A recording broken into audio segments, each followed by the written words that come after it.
Hello, and welcome back to the Book Love Podcast. I'm your host, Matt from Ohio, and today is an episode that's a bit more personal than usual. A few months ago, I had the opportunity to speak with an author. Her name is Rachel McRady. After reading her book, Sunseekers, which explores dementia and caregiving and the impact that both can have on families and loved ones. While reading that book, I constantly thought of my mother-in-law, Denise, and immediately went online and bought her a copy. You see, when I was just beginning to date my wife, Denise's eldest daughter, obviously, Denise was caring for her own mother, or was kind of beginning to care for her own mother as they navigated dementia. And then also later, she worked professionally with individuals experiencing memory loss at a retirement facility. But today, I get to talk to her, and we're staying a little bit personal. It's going to be what I think of as an amazing son-in-law, mother-in-law chat, but about something that I think could also meaningfully resonate with other people. So all that being said, Denise, welcome to the show. Thanks, Matt. Did I get everything right about sort of that basic You timeline? did. Yeah, Okay. you did. Um, I think I'm really looking forward to learning more about Mama, because I was so new to the family that I was oblivious. But it was probably great to spend 10 minutes or so with the book that is making all of this possible. Because, and it is a book podcast. So, Well, um, and really, the book made me think of my dad more than my mom. oh, that's going to be interesting. Yeah, That's really going to be interesting.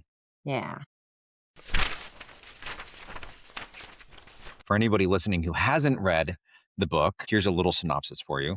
Sunseekers follows 6-year-old Gracie Lynn as she tries to save her grandfather from the nocturnal worm that's eating his brain by chasing the sun so that it's never nighttime. But it's also the story of her two divorced parents coming together to try to find them. It's part family, part adventure, part caregiving exploration. And if you want to know more about this book or the author, please check out my interview with author Rachel McRady that I'll link here down in the description below. I know you had a lot of books to get through on your TBR before this one, um, which I'm sure gave you plenty of time to create some type of expectation for it. So what exactly were you expecting Sunseekers to be like? Well, when you first told me about it, and you said you thought it would resonate with me, and that I would enjoy it, and that it had it was about a dementia father, and I thought, oh no, I can't go back there. And I have to say, the journey with my mom and dad, each time after their passing, there were periods where you just can't think about some things. And now with time, I can revisit some of those things. And you actually start to see happier episodes, because we just have to face it. Every illness or every disease, aging process, there's a dementia scope. So, my dad had colon cancer and liver issues stemming from Agent Orange, but he had his own dementia that had to deal with liver, because when your liver's not functioning, the gases affect your brain. And that was our first experience with some of it. They didn't call it dementia because it was part of his disease decline, and my mom cared for him. And for some reason, that generation, they like to keep things private. And so when we would talk to him on the phone, living far away, my dad always made things rosy. And my mom's like, yes, everything's going great. And then when you would visit, you would just see some things and you'd be like, that doesn't, I don't think so. And so the book made me think of Big John. I think that's his name, Big John. I was like, "Oh my god, this is my dad," in the aspect that Big John fills up a room and encompasses everything, and I thought that was my dad. Now, he didn't do the things that Big John did, but my dad entered a room and took command, and everybody just turned and, paid attention to him, and my mom was not that kind of a person, and so I kind of thought, "Oh, she's a little like Leanne, who Leanne just tried to, get the work done and make everybody happy and, do the best that she could." And so I thought I was right when I was reading it, I was like, "Oh, this is like my dad." So so but I enjoyed the story with the sisters, and I loved that it was set in the South, so it reminded me of, my parents in Georgia. Um, Grandfather calls her Gracie Ann, and it's just sweet, and I love how they both like sweet tea. That made me think of my mom because sweet tea is, what it's all about, and, I thought when they stop, in the diner and, they order the sweet tea, because 'cause they're on their adventure, that was nice. And I also liked how Leanne handled it with her daughter. Um, she tells her she tells her there's a worm in his brain, and I actually thought that was a great way to describe it because it really is. It's a slow-moving, changing, Yeah. process, and I thought it's just a good way for, adults to think of it too.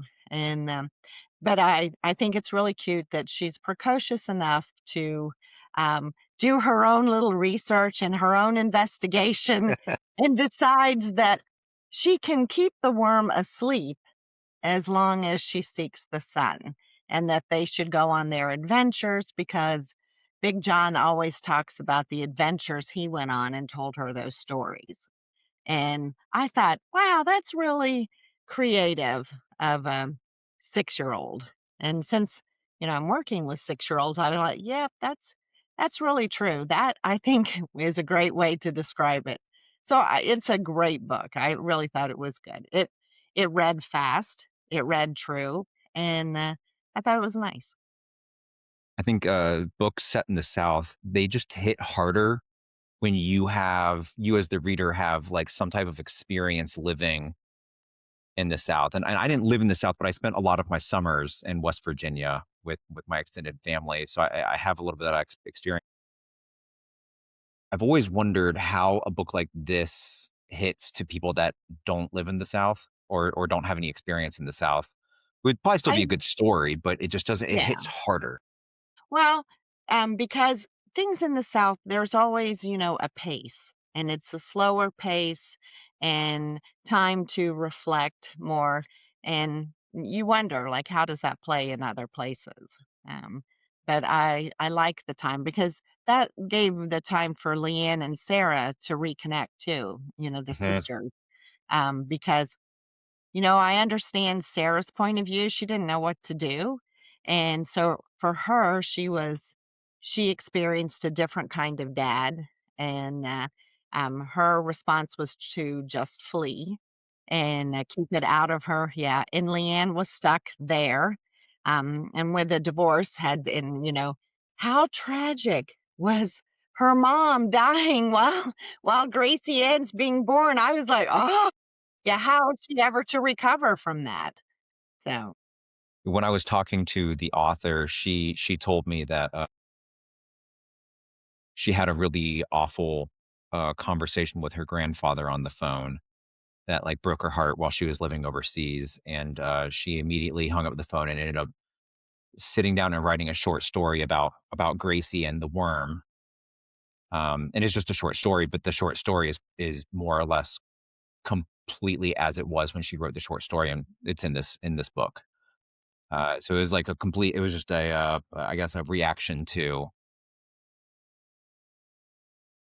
when somebody with dementia or sundowners, their personality flips and they can become not very nice. yeah, Um, but and people yeah, don't talk about that a lot. You just see the funny, what you think, oh, they're little mishaps or whatever, and you write it off. But when it really changes at night and you see it, you're like, oh, can't imagine. And Sarah didn't get to experience any of that. Mm-mm. Leanne did all of that. And you're like, it's amazing that Leanne came out the other side, you know. So it sounds like you kind of built up the book to be a little bit negative, a little bit traumatic, a little bit triggering, but Yeah, I thought for sure it would be triggering. I thought it would be depressing. It's not as dep I mean, it's a sad story, and, Leanne's a single mom trying to keep it together and trying to do the best for her daughter. Um, yeah, those are sad, but I thought it was just the ending when they're all, um coming back to some idea, where she makes amends with her ex-husband to at least incorporate a little bit more into that she realizes that Gracie needs her dad and that Sarah needs her sister. And so that was lovely. You know, I thought they would find grandfather at the end.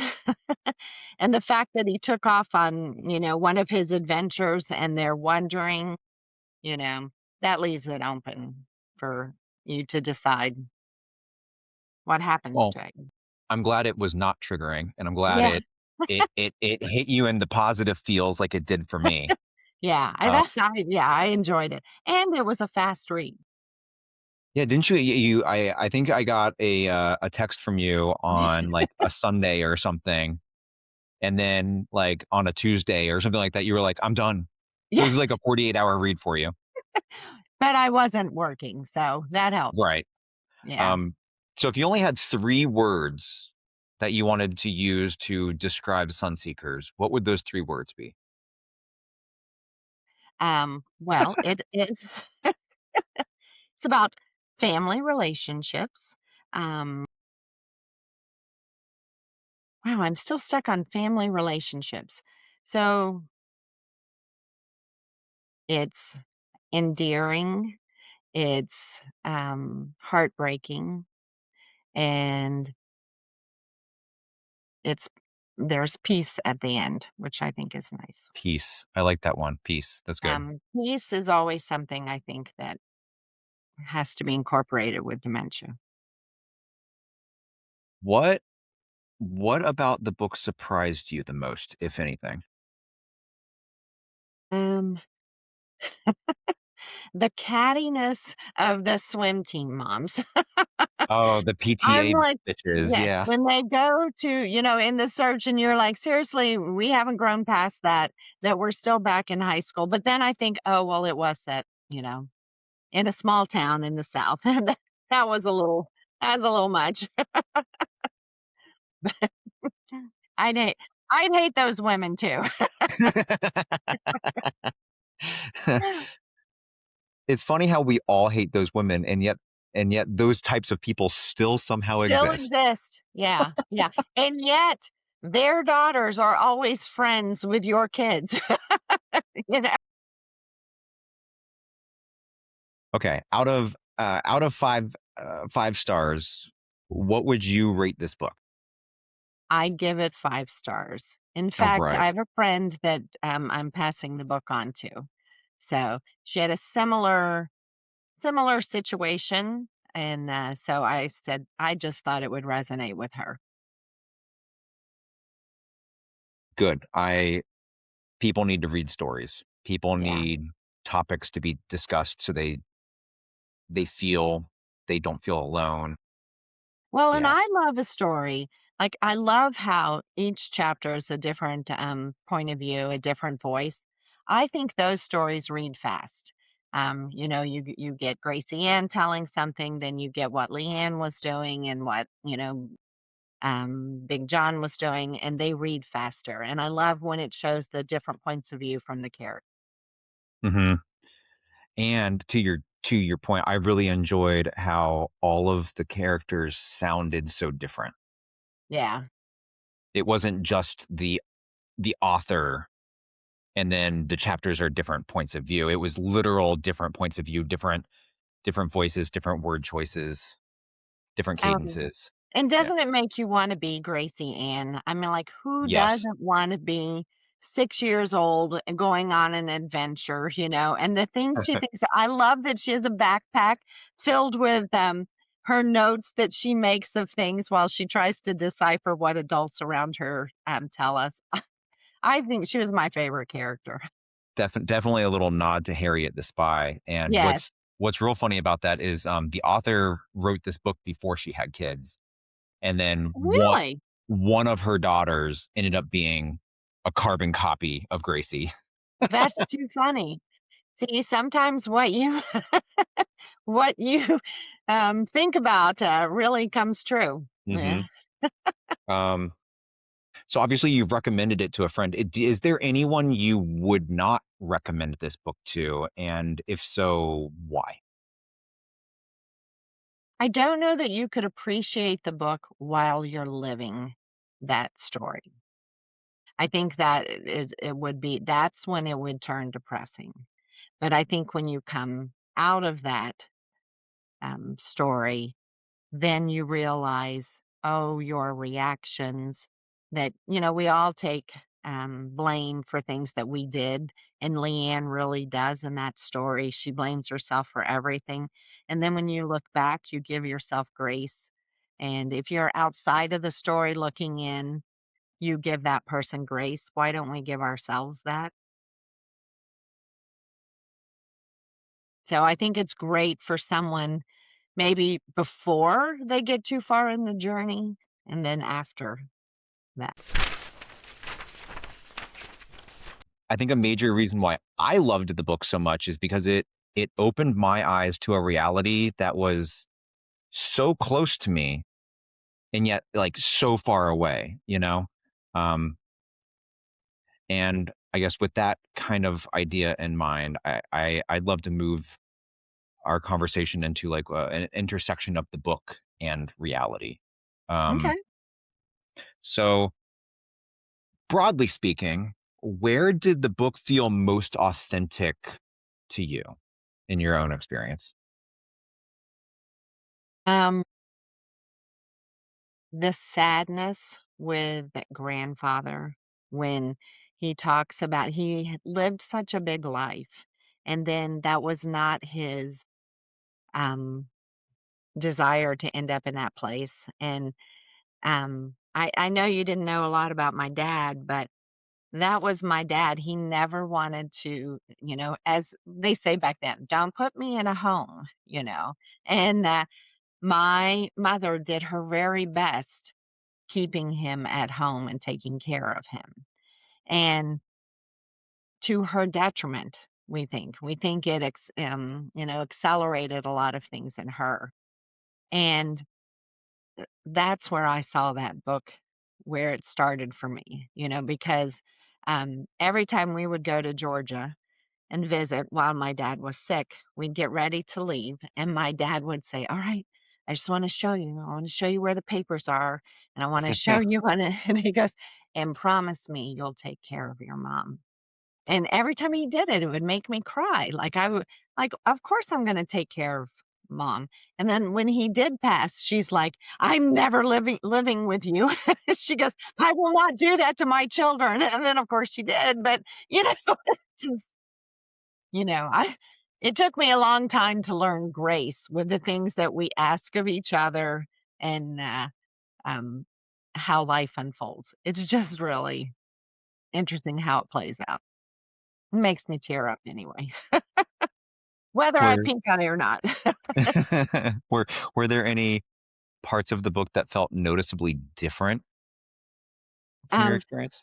so I have to say, I felt Gracie Ann was so much like my kids with, them in various stages with like, when Elizabeth was younger and the things that, she would do. My dad made a point of trying to take the kids out one-on-one. Now, I have to say, he was very sweet to my daughters, and very tough on Jonathan.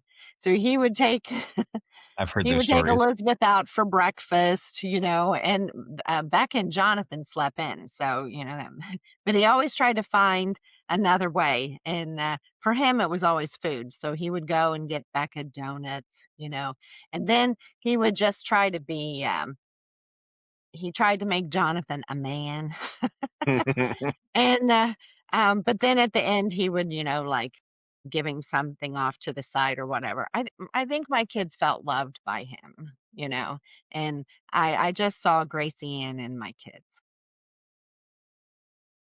I know we've talked about a couple of different characters, Big John and Leanne and Gracie. But which character in the book did you connect with the most and why?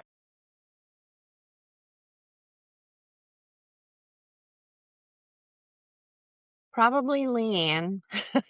I said, I always felt like she was always tired, and, and I understood she was always trying to get Gracie to move faster or, to hurry along, and, she didn't have time to make the connections with her friends' mothers like some of the other women were doing because she didn't have time. She was busy doing it all herself, and she didn't let anyone help her, you know?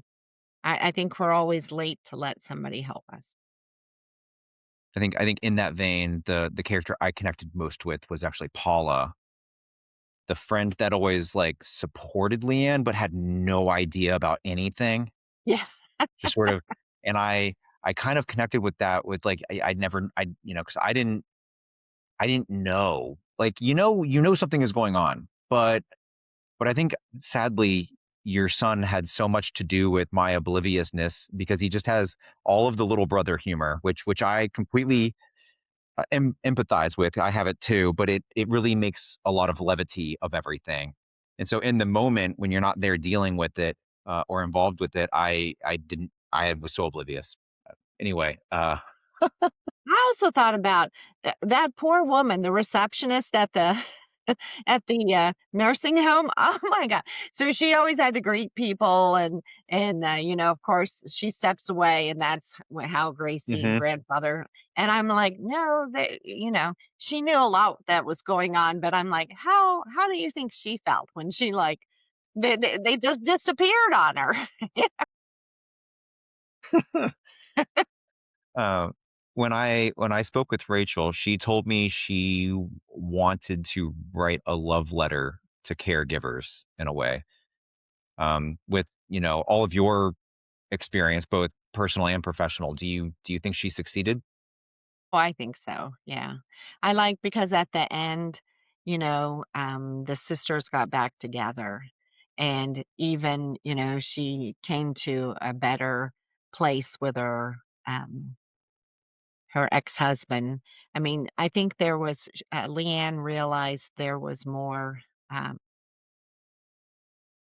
that she needed to accept the help and that more people were willing to help her, and it was nice to see them all come together at the end. Hmm. 'Cause, sadly, we don't know what to do to help somebody. And it's when you're in the midst of it, you don't have time to stop and say, oh, well, this is what I need from you. And for those people that do intuitively know, I'm just going to drop this off or I'll take her to swim practice, those are sweet people. Wouldn't it be nice if we as a society and culture could get to the point where we could have those conversations? Yeah. Yeah. Yeah.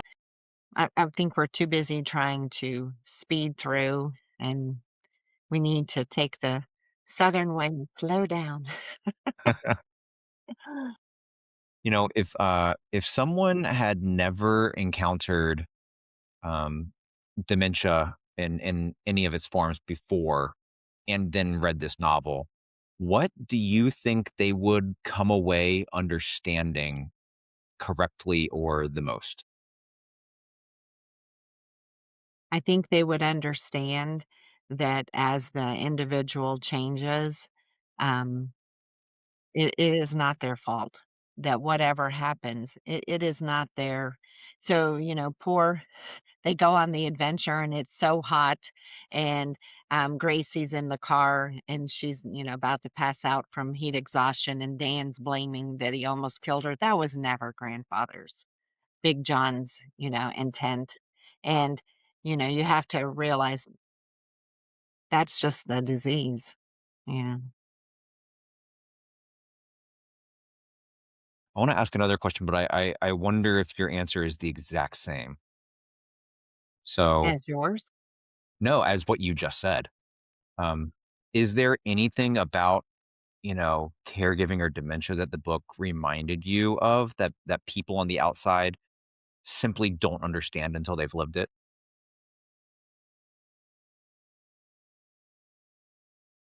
I guess the isolation is the hard part. People know that you're doing it and what's happening, but they really don't understand the scope of it. That just how heartbreaking it is to see someone change. I think a lot of Leanne's points of view do a really good job with that Yeah, idea. yeah. Actually, And I even think Dan's that, points of view, I mean, obviously, he wasn't the one giving care, but he felt completely isolated just in a well, he different said, way being "I near didn't it. know what to do for you." And Yeah. he said, I do, I kind of felt sorry for Dan because, the happiest day of his life is the day that everything unravels. And, he tries a few times and, she pushes him away. And after a while, you're like, yeah, what was he supposed to do? Because You it know, really, I was like, what a low life, And then you're like, oh, he was really trying. yeah. I was talking to the author about that, and she said she was asking her friends and family, to read the manuscript, and she was like, "What am I being, like, too nice or too empathetic with Dan?" And she had a bunch of friends be like, "Oh, you mean the lying and cheating bastard? No, you're not being too empathetic with him." And I thought that was funny.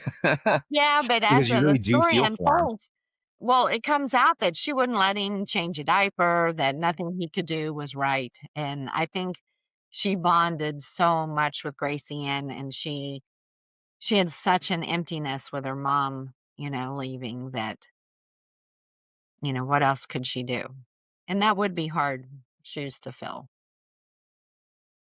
Looking back on if you look back on your own life, did this book change the way you think about things at all, or was it a little bit more like an echo chamber? Or it was an echo chamber. Yeah. And is that a good thing? Um, yeah, in that it shows that we're more similar than not. You know, Experiences are more similar than not. And I mean, it's a sad road. It's at being speaking of being similar and everything. It was just the other day. I have another podcast, where I talk to, five people from around the world about a different book series, and they were asking me, "Have you scheduled this?" and blah blah blah, and I said, "Can you guys give me like 24 hours? I've been working on this that we're doing now." And I kind of told them the broad strokes about it, and I just told them, I'm like, I just need some time. I'm in my feels. I sat here writing questions and trying not to cry a little bit, and just give me 24 hours. And that's when four out of the five of them all came and started talking to me about their stories with dementia, with Wow. grandparents or aunts and uncles or their parents or their brother. Um, and I was just like, wow, this is one of those things that like, everybody goes through and nobody talks about. Exactly. And I don't think um so before it really started, so I did not grow up with grandparents. They had passed away before I was born. So, to see my parents as grandparents, I didn't see anybody else aging. And, living a military life, everyone was the age of my parents. So I didn't grow up around older people. And for to see that decline, I hadn't experienced that, you know. But you're like, "How is that not possible?" But we all do go through it. And now when you realize that the older we get, that component is in every disease now. I mean, at Hmm. the end, our brains, I don't know.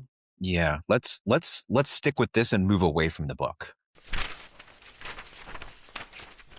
I wrote a little monologue spiel um, that is like half for you and half for the people that might be listening to have no idea why I care about this subject. Um, so when Elizabeth and I first started dating, I was in my mid 20s and I thought I was a big bad adult. I had my own apartment slash townhouse and I was trying to make a career with my first big boy job and I knew rather quickly that I had found the girl, the one, and I was very focused on not messing it up. Right. I think I knew within 6 months. It took Elizabeth 6 years. It's okay. It happened. Uh, and I knew you were taking care of your mom, and I knew you were busy, and I knew it was difficult based upon the stories that Jonathan would tell us using his signature humor. Oh my Um, gosh. but And I looking have to back, say, humor is what got us through a lot of it. well, that's good. That's good. Yeah. Um, because that like looking back on it, I knew absolutely nothing. I didn't know what was happening. I didn't know what was being Really? asked of or required of you. I Okay. didn't know how alone you must have felt.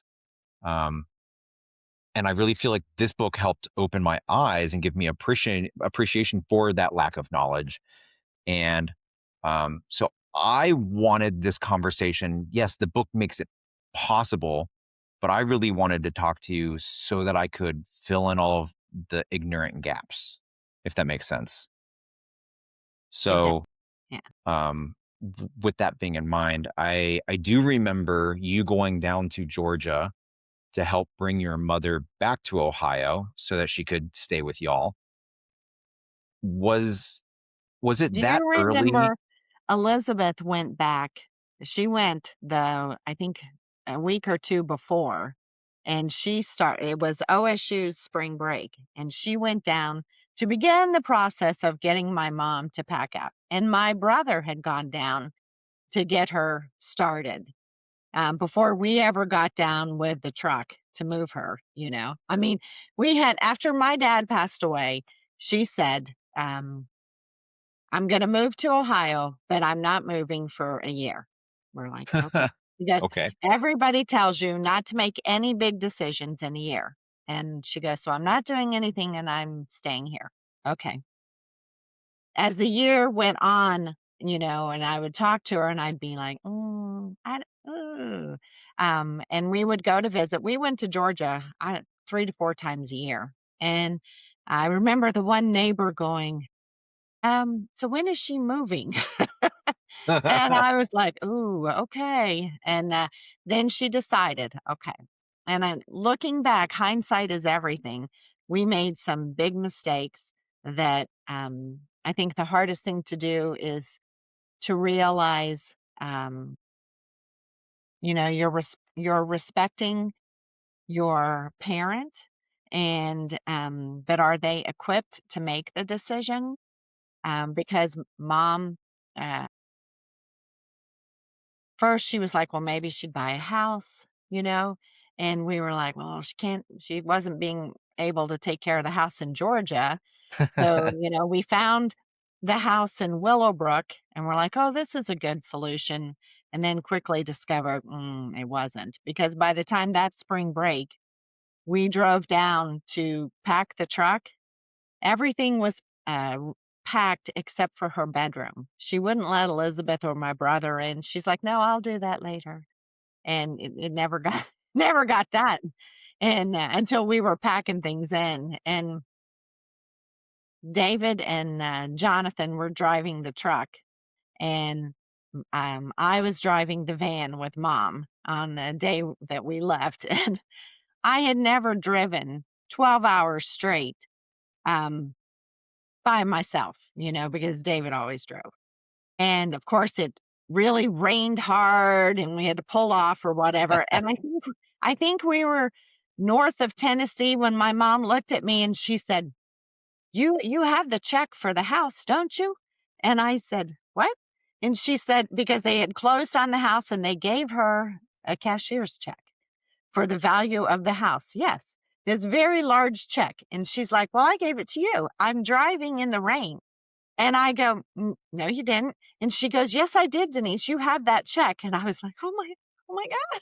So, so we pull over and we wait and then we're looking through and she did find the envelope. But that was my first thing of, what do you mean? Because my mom was always very organized. She was the one that could move us from, post to post and always had the checklist going. And the fact that she didn't know where something was and what was happening, I chalked it up to, oh, the stress of the move, this will all settle down. In the meantime, I'm calling David and like, oh my God, do you have the check? You know, thankfully we found the check. But Was that the aha moment, or is that only the aha moment, like in hindsight? hindsight. Hindsight. Oh, so hindsight, uh, we we realized, so we buried Dad up in Arlington, and Mom goes back, and David and I were talking about some of these events. Um, when Elizabeth graduated in OSU in 2012, Mom flew up to go to the graduation. She stayed at our house, and then we drove out to Kansas to see my brother. And we stopped at Wendy's, just for lunch. And she got out and she goes, "Well, I've never eaten here before." And I said, "Well, yes, but you've eaten at Wendy's." And she goes, "No." She goes, "I don't know what I'll get here." And I just was puzzled. Hindsight, I realized, oh, that was a moment. But we're like, "Mom, we don't have time for this." Don't you always get the chicken sandwich?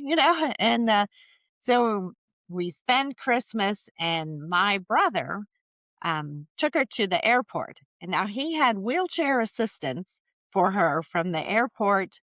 And she was going to through Atlanta down to Columbus, Georgia. And when she got off the plane in Atlanta, she said the wheelchair wasn't there and just started walking. And so in Atlanta, you got to go all those terminals. Atlanta is a huge airport. But she had traveled that airport numerous times. She knew that very well. Okay. And I'm talking to her and she's like, "Oh my God, I have to walk so far." And I'm talking to my brother and he goes, "I don't understand." We do not to this day know how she got home because she didn't get the wheelchair. I mean, thankfully she did. Now we realize that was a huge sign. That was a huge sign. But at the time we're like, "Oh, she's tired. Oh, it was traveling. Oh, it was, And then even when she moved up here, and we settled her in Willowbrook, she would leave our house and drive, straight down Liberty Road. And it'd be an hour and I hadn't heard from her. And I would call her and she goes, "Oh, it just took me a little longer." We're like, "Oh my God." She was driving all Yeah, over the I don't place. know how she got home. And we're like, "Oh, this is something's not right, I don't know." And then I'd go over and because she didn't want me to unpack anything. And I'd go over and while she was doing something, I'd unpack a box and she'd go, "I'll get to it. Let's just visit." And I was like, it was just so unlike her. And it took us so long to figure this out. I don't know why. But looking back, you're like, oh, these are classic signs. Huge signposts. And Mamo had a whole bunch of idiosyncrasies too that were Yeah. just her. Um, and she lived at you in your home for quite some time. I'm I'm curious, like what? How do I phrase this? At what point did you stop thinking, mom's getting older, and did you start thinking something bigger is probably happening? So she moves into Willowbrook and she's loving life there, except she won't. participate. So Willowbrook had all these activities, and my mom was never a shy person per se. And I think the women, welcomed her in, and Source Point had that, wonderful pool, and they invited her to go, but she stopped doing those things. And she stayed in bed longer. And she said it was her back, which she did. She had back problems and she had a lot of pain. And I get that. We all handle pain differently. And but when she wouldn't get out of bed and we went and found a neurosurgeon who suggested back surgery. And it was after back surgery that she moved into our house. Well, she moved in probably a little before the back surgery because um, she was falling and she was living on her own, and you can't really do that when you're falling. So I didn't realize she'd started falling.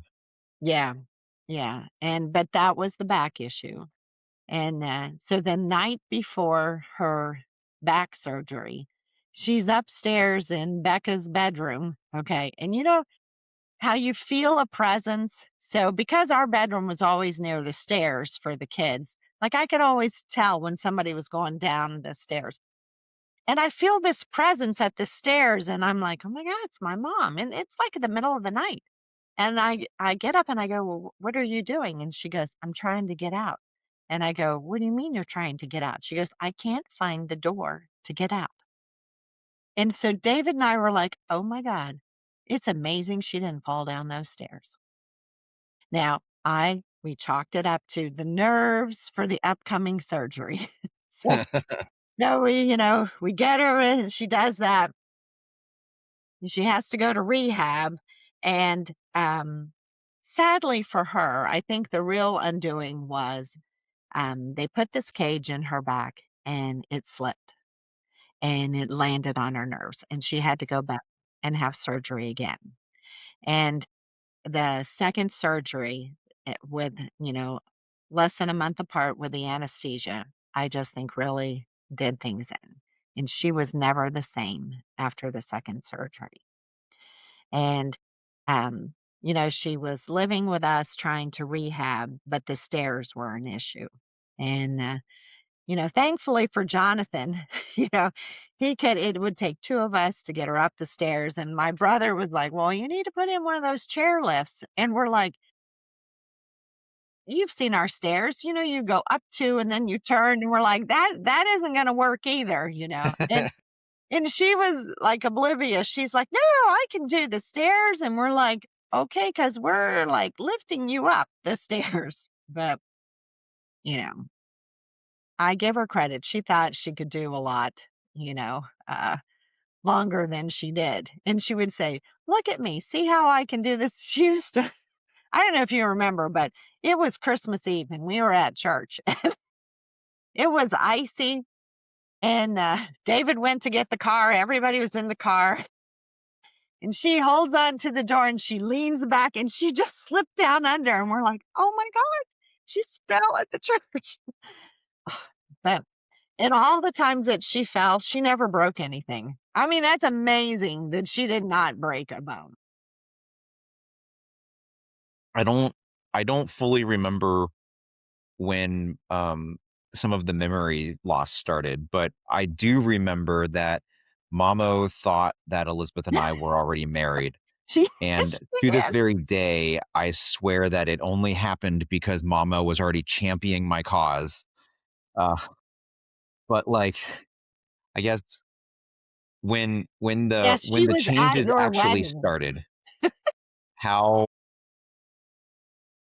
how did your relationship with your mom change accordingly? Or like how do you see her differently or interact or like that? There must have been some type of relationship change. There was a change from, when, she always took care of me or asked about the kids and that, and then that switched, and I was responsible for the doctor's appointments. And, at that point, when you're aging like that, you don't realize everyone else around you. You're just looking for she's looking for her Reese cups, as long as she had her Reese cups, life was good, and you're like, "Oh my gosh." I still can't eat Reese cups to I this day. I can't either. No, the smell, you know, it's just I don't know. And the fact that she never became diabetic, that was amazing. But What was what was that like? I mean, you were still a mom. Like, I know Elizabeth was out on her own, but Becca was still in college and Becca was in John college. still in high Jonathan was in school. high school, so we were going So to hockey games yeah. and, I So know. what is that like, that switch into caregiving like while you're still parenting? Or was it sort of like you just traded Elizabeth for mama? No, Elizabeth, she's very organized. I Yes, didn't she have is. that with mom, so, and I will say, though, even though Elizabeth wasn't living in our house, she was always asking. She was always, trying to, figure out what we needed or what she could do. I mean, she just didn't drive off, so which was good. But it's hard, and I think the hard part people don't realize is, there were times that, like, she didn't recognize me. She recognized, me as, her aunt, which is hysterical, and, she would talk about me, and, she thought I was Aunt Renee, and she would say, "That Denise hasn't been around," and I'm like, "I'm right here." So I would go with the flow. Yeah, I would just go with the flow, and I'd say, "No, Denise was here, you just didn't see her." She loved you or whatever. And then I'd go home and I'd say to David, "Oh my God, she thinks I haven't been there." you know. So, you're like, "Oh, that's a little tough." Is that is that something that's hurtful at first? Like, how do you switch your mind and your feelings around to be Well, more accepting and like, uh, um, yeah, I guess accepting with of it? right away you think, "Oh my God, is this what she thinks of me? Should I be doing more? What can I do? You know, I'm not here enough. I'm not present enough." And then, she went through a period where she thought dad left her. And she, honest to God, wanted to call the police and file a missing persons report. And I was like, Not funny. It's not funny, I'm sorry. so now we joke about that. We remember the time she tried to call the police, But at the time I was like, "Oh my God." And then when you tell her no, because they tell you to just go with the moment that they're living in, and so you do. But then it was getting critical, and I was like, "No, mom, he passed away." And then, she switched. It was like she knew, and then she was like, "Oh my God, you didn't tell me." And then she would, blame, everyone that we didn't tell her. And I so the time that I had to pull up pictures and show her of the funeral, and then to see the look on her face, that was probably one of the saddest times. And it didn't happen just once. It happened a couple of times. And you're just like, "Wow." Because I can't imagine, that's her worst pain, and to relive her worst day over and over like that, ah, I don't know. What It's tough. what what kind of balancing act is that for making decisions in your mind? Because I'm sure you just want your mom to be happy, but you also want her to have a modicum of reality. Like, how do you decide which one to go with? Oh, well, when it gets critical, when she's when she's trying to actively leave or, to make a call or that, that's when, you're like, "Oh, you have to change reality for her." And that's really hard to see in someone's face when they realize, "Wow," you know, just can't imagine. I don't know. Those were days where I I think one of the things that Sun Seekers helped me kind of understand is that, like, I guess being a caregiver, it takes time, but really it never ever stops. So, what were some of the things that you were carrying around with you every single day that, like, almost remained invisible? You know, they were with you even if you weren't with mom. That there's never enough time. So, I only worked part-time on Friday, but you can never get a doctor's appointment on a Friday afternoon. They don't work on Friday afternoons.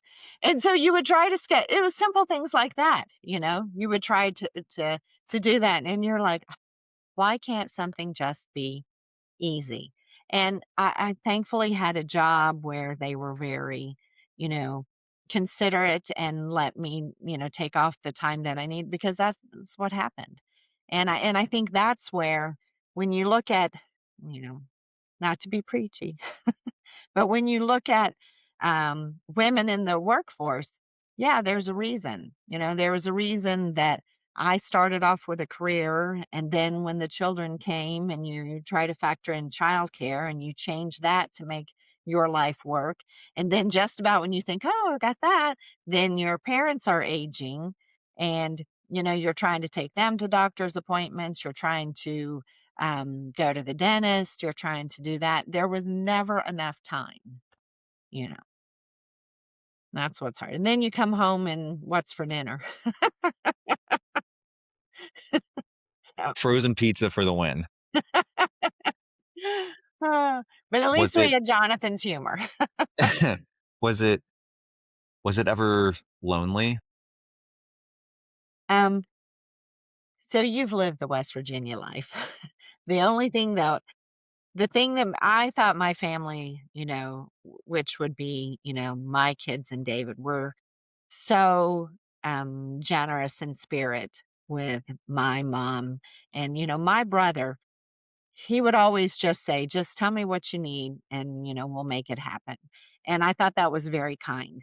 But then I had, relatives who would say to me, "Oh, you need to do this. You need to do that." And I'm like, "Well, when was the last time you visited? And how do you know that?" And then I started to second guess myself. And you're like, you're not in the inner circle to see the changes and what happened, and you feel judged. And I guess it's the judgment that makes you feel, you know, outside. I know you mentioned, like, immediate family was really awesome, but what and this is a question for you, but I guess this is also a question that might help other people, like, but what kind of support would have made a bigger difference, if any? So I feel like that's where I was a little like Leanne. There are a lot of supports out there, but it's tapping into 'em. Delaware County has so much with SourcePoint, and I never used any of those resources. And I very easily could have tapped into them, but I thought I was doing best by, doing this. And I think it's, I don't know, giving up control, giving up, to let somebody else do what you're trying to do. I waited too late for that. So it's really more about telling yourself it's okay. Yeah.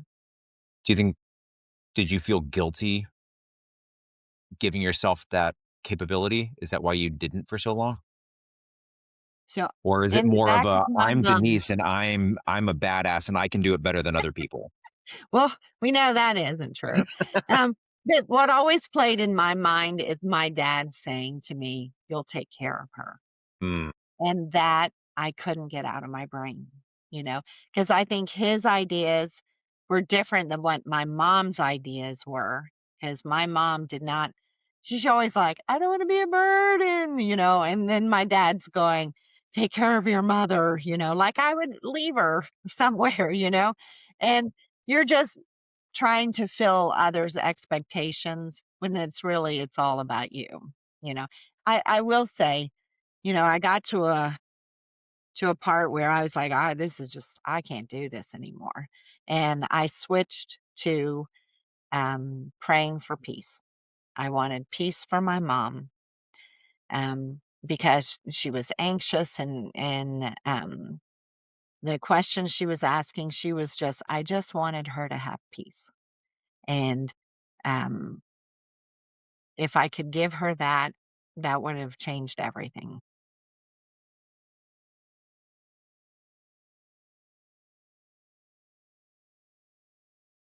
Well, I remember those final days. But like if we zoom out a little bit, how do you think the disease progressed in mom? Like was it gradual all the time? Did it come in waves?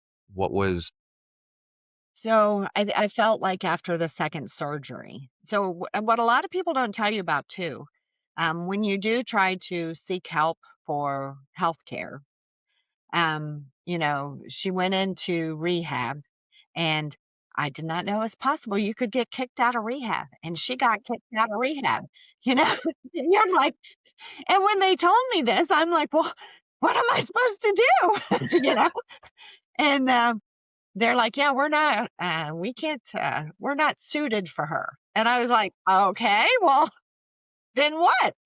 Um, so there is a little known rule that if you decline services 3 times in a row and they keep track of that, then they stop paying for services. And you're like, "Well, I think if that were the case, then you should have told me and I'd have made her stand up," you know? But yeah, then so she got kicked out, and thankfully found a place that was a group home where it was an intimate.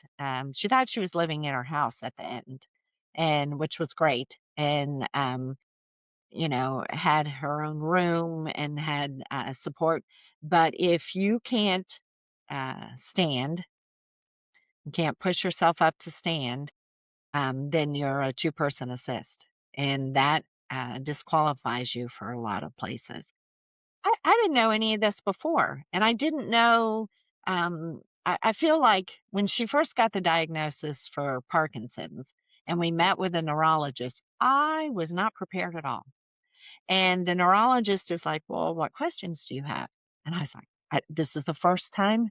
This is the first time that I mean, when they had her, uh, they asked her to draw the clock. And when I saw I was like, oh, we are way, way past this now. And I didn't even know what to ask. I didn't know what questions, like long term, like how is this going to progress? So I started doing research. Well, of course, every case is unique, and you don't know how it's going to end.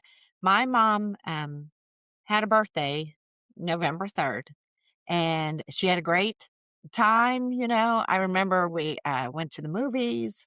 She ate pop. It was an ordeal going out, and you're just, and she would always ask, was her car's van still there? Even though the van was long gone because I had been in a car accident with it. So it was crazy. But, we went from that to by Thanksgiving, she just looked so small, and her color wasn't the same. And then she rallied in December, and I thought, "Oh, okay, well, we're back on track and things were going." And that is a clear sign too, and then she passed away Christmas. I Mhm. It happened faster than I thought it would. Yeah, I remember we were all at the house at your house that Christmas Eve. We were all trying to stay up as long as we possibly could, staying like holding vigil, if you will. And I guess no news was good news at the time, and we all went to sleep. And then the next morning, Yeah, real awful. yeah. But I have to say, she had the best last day possible. So that last day, all of you visited. Um, because it was Christmas, there were activities. There was a church choir group that came in and sang in a room. which I thought, she was like it was like a party, and, she talked to my brother, and, um, it was George Mitchell who showed me the signs that her body was shutting down and that, she wasn't getting out of bed and that this is where we were headed. And he's like, "Do you want her to go to the hospital or are we going to stay here?" And I was like, she was always in such pain. Why move her? So she got to appreciate the choir and, she had some conversations. And then, as evening wore on, it was just my mom and I. And, was a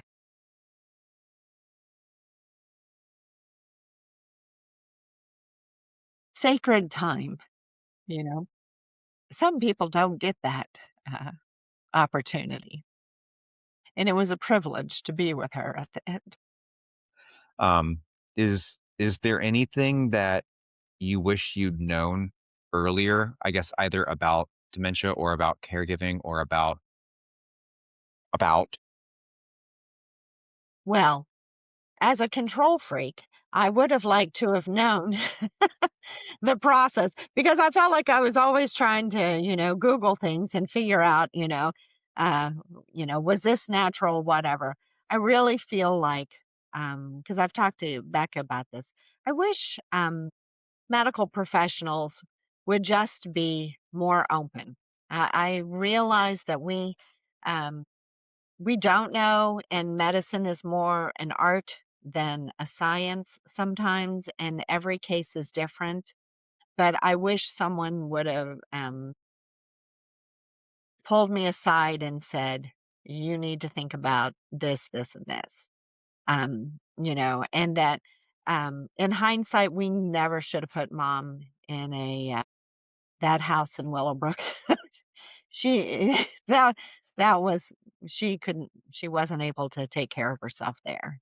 And, our if our eyes had been more open, but I was trying to respect her wishes. And Mhm. she was asking for things and I was saying, "Okay, well, this is your choice." And then it's like at some point, is it a choice if you can't comprehend the um options? But then it's difficult because you don't always know that they can't comprehend. No, They no. hide it.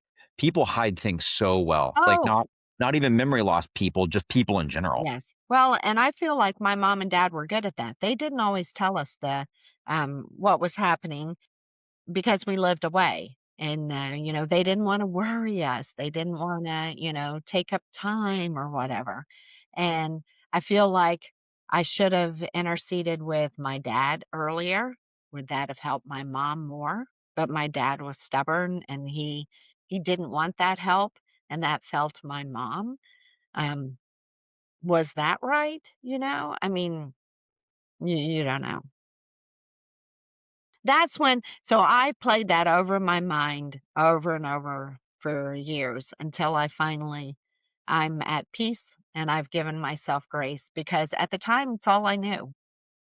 And you can't blame yourself when you're living through something that you have no experience with. Do you have any regrets?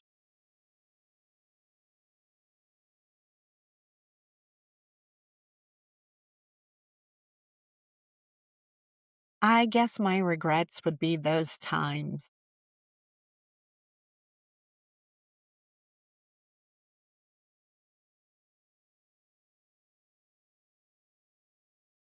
when I feel I didn't have time. I'm like, "No, I can't do that." "Hurry up. Let's do this." Because you saw how slowly my mom moved. It's like, "Oh my gosh," and I wish I had been more, patient.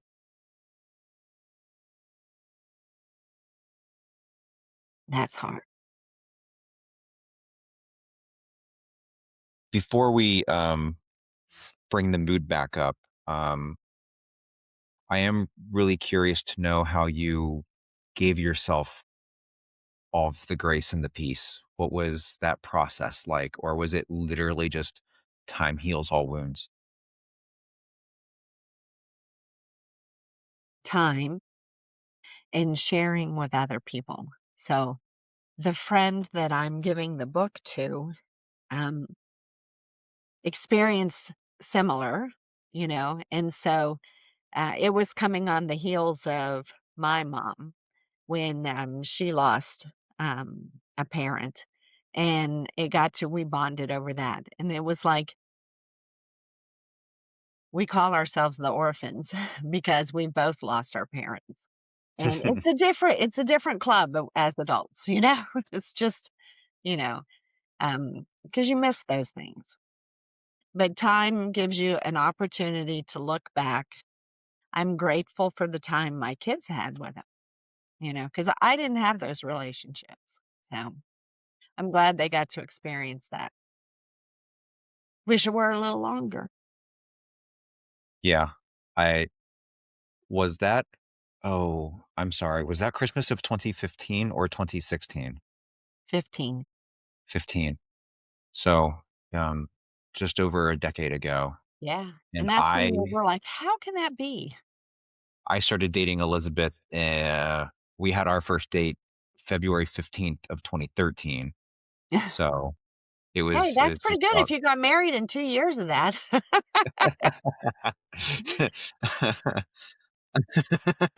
So, I only had two and a He did half like you. years with Mamo. Um, so I don't think I ever knew the real Mamo, the one that you knew. And I think one of the unfortunate things about, diseases like dementia is that's what people get remembered as. That's what, Yeah, like, their personalities and who they are, it's consumed by this yeah. disease. So, um, I know to this very day, we sit around your kitchen table and we still joke about Mamo. And so does anything stand out in your mind as particularly funny? Like, what do you most like to remember? Um, so when you talk about that, the first thing I thought about was, um, I finally am to the point where I don't always think about the dementia aspect. I think about what a badass my mom was. The fact that, um, yeah, the fact that, so way back during the Vietnam War, when they sent troops over to Vietnam, you had to move off post into find a house on your own. As they used to say, the military didn't give you a wife. If they wanted you to have a wife, they'd have given you one. So the first time he went to Vietnam, she moved back to West Virginia. And the second time he went back, she stayed off post in Columbus, Georgia, and stayed with other women who were there. And I thought she created a network and, got us to school every day and took care of it, not knowing what was happening. So my mom was very, um, organized and efficient. And even after that, when we moved to Okinawa, dad went ahead months ahead and she had to take care of the house, get the dog shipped over, go on a plane with us all that way, without help. And I was like, wow, I don't know that I could have done that. So I try to think about when she was really, that she's a strong woman. And that was why, well, when you saw her at the end and you're just like, I don't know. But my funniest, I think Jonathan's told you this. She came down the stairs and we were watching a movie. And this was before it really got into it. And she goes, I don't know what's going on upstairs, but that I keep hearing that water. And David and Jonathan jumped up and ran upstairs because she was putting things in the toilet and weren't flushing. And we were like, oh, this is not good. So I don't know. Jonathan had to go through a lot, but she was cute. So, I applaud John. I know he makes jokes and stuff, but he's always there when you need him. yeah. and he only makes jokes afterwards. He's Yeah, always Mr. Reliable and dependable in the moment, and yeah, he had a lot of moments with yeah. Mama while she was staying at your And he home. never said no. When I would ask him to do things, he never said no, which was You nice. know, as a fellow little brother, we often get looked at as the jokester and the prankster, and we're not serious. But I always really appreciated that he had those moments of seriousness, and yeah. Yeah, yeah. Yeah, my kids, I thought, were really amazing through this journey with my mom. They never once said, "Why are you doing this?" They just tried to help. I do know one time we were going to Hilton Head, and mom couldn't, she wasn't going to be able to go. And so I called my brother and I said, "Okay, I'm going to need you to come and stay with her." And he did. He came, but the funny part was, this reminds me of Jonathan. He took pictures of every stage of the day. So he took a picture of her breakfast and sent it to me. And he took a picture. And then, like at night, he'd say, "Here's what," she'd take a picture of her. She's in bed. And I was like, oh my God, it's going to be a long week for him. But he was so good with her. That reminds me of if you kennel a dog Yeah, today, yes. the Yeah. kennel will send you Yeah. pictures every couple hours. That was before, cameras in your home. That would make it different today. Oh, Okay. All right. So one final question. And this is more you talking to the people of the world. What is something about caregiving that you wish people understood before they find themselves in that? Do you have any advice? to be kind to yourself. I really think the best, if you're ever going to be a caregiver, you just have to give up um, expectations and slow down your life. You have to be kind to yourself, and that'll give you patience with someone. Because what's amazing is I did hear amazing stories from my mom during this. And some of them were like, "Is that true? Did that?" But then you're like, "Oh, well, I heard that a second time." And then I would like fact check it and find out, "Oh, yeah, that was true." So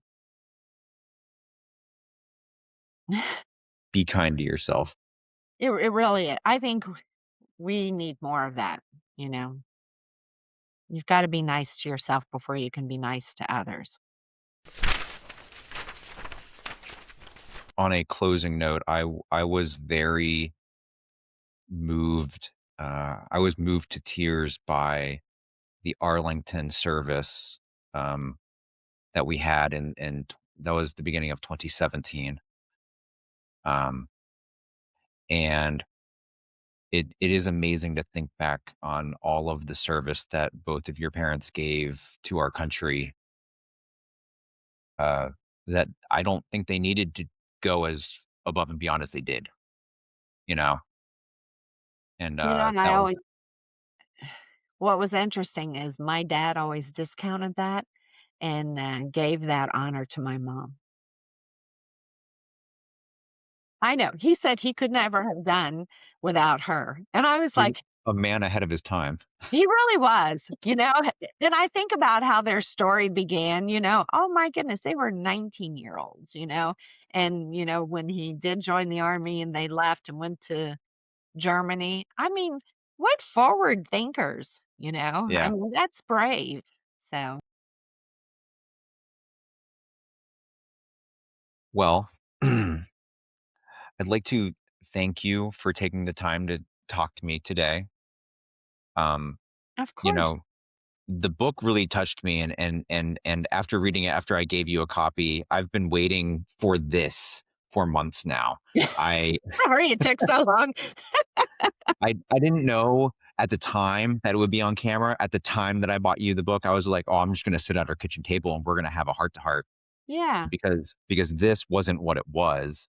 But I'm I really was, glad that we had this. hey, this is my first time. And who thought I'd have pink eye with it?